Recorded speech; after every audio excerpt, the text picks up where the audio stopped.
വബറകാതുഹു. ഇഅ്ജാസുൽ ഖുർആനിലേക്ക് ഏവർക്കും സ്വാഗതം. വിശുദ്ധ ഖുർആൻ എന്ന് പറയുമ്പോൾ എന്താണ് നമ്മുടെ മനസ്സിൽ തെളിഞ്ഞു വരുന്നത്? 600 ചില്ലാനം പേജുകളുള്ള ഒരു ഗ്രന്ഥം.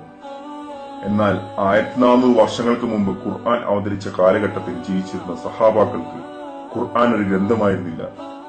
ഖുർആൻ എന്ന് പറഞ്ഞാൽ മുഹമ്മദ് മുസ്തഫ സല്ലല്ലാഹു അലൈഹി വസല്ലമ തങ്ങളായിരുന്നു അവരുടെ മനസ്സിൽ വന്നിരുന്നത്. ആ സുന്ദരമുഖവും മാധുര്യമുള്ള ആ ശബ്ദവുമായിരുന്നു. ഖുർആൻ മനോഹരമായി ഓതുന്നത് നമ്മൾ ഒരുപാട് കേട്ടിട്ടുണ്ട്. അപ്പോൾ ലിഖിതങ്ങൾ ഓതുന്നത് എങ്ങനെയായിരിക്കും? എന്നിരുന്നാലും ഖുർആൻ എന്ന പുസ്തക രൂപത്തിലായിരുന്നില്ല, പാരായണത്തിലൂടെയായിരുന്നു നിലനിന്നിരുന്നത്. ഓരോ ജീവിത സാഹചര്യങ്ങൾ വരുമ്പോൾ ഓരോ ആയത്തുകൾ ഇറങ്ങും.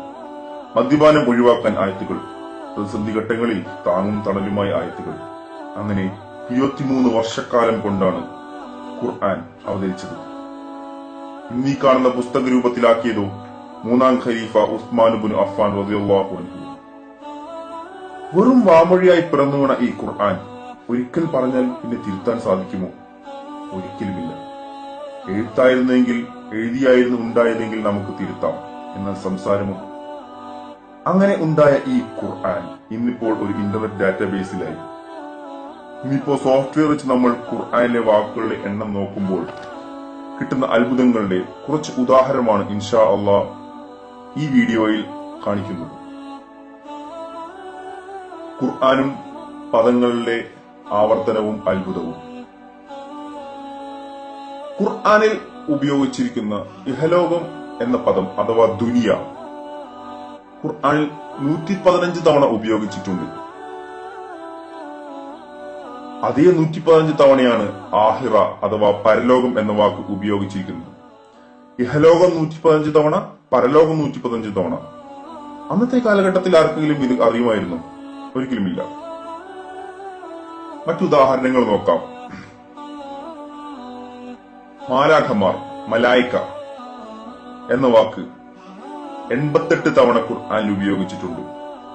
ശൈത്താൻ അഥവാ പിശാചുക്കൾ എന്ന വാക്ക് അതേ 88 തവണ തന്നെയാണ് ഉപയോഗിച്ചിട്ടുള്ളത്. ആലോചിച്ചു നോക്കൂ. ഹയാത്ത് അഥവാ ജീവിതം, മൗത്ത് അഥവാ മരണം, രണ്ടും 145 തവണ ഉപയോഗിച്ചിരിക്കുന്നു. അസ്വാലിഹാത്ത്, സൽക്കർമ്മം 167 തവണയാണ് ഉപയോഗിച്ചിട്ടുള്ളത്. അസ്സയ്യാത്ത്, ദുഷ്പ്രവൃത്തി 167. ഈമാൻ, വിശ്വാസം, കുഫർ, അവിശ്വാസം, രണ്ടും 17 തവണ ഉപയോഗിച്ചിരിക്കുന്നു. നമ്മളേവരും കൊതിക്കുന്ന സ്വർഗം, ജന്ന, നമ്മളേവരും പേടിക്കുന്ന നരകം, ജഹന്നം, രണ്ടും 77 തവണ ഉപയോഗിച്ചിരിക്കുന്നു. റജുൽ അഥവാ പുരുഷൻ 23 തവണയാണ് ഉപയോഗിച്ചിരിക്കുന്നത്.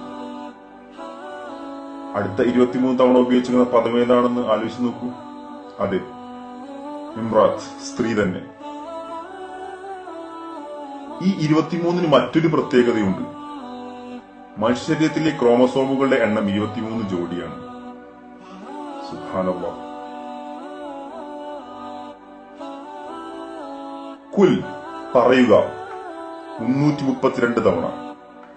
ഖാലു, അവർ പറഞ്ഞു 332 തവണ. ഇസ്ലാമിന്റെ അടിസ്ഥാന കർമ്മമാണല്ലോ 5 നേരത്തെ നിസ്കാരം. ഖുർആനിൽ നിസ്കാരം അഥവാ സലാത്ത് എന്ന പദം 5 തവണയാണ് ഉപയോഗിച്ചിട്ടുള്ളത്.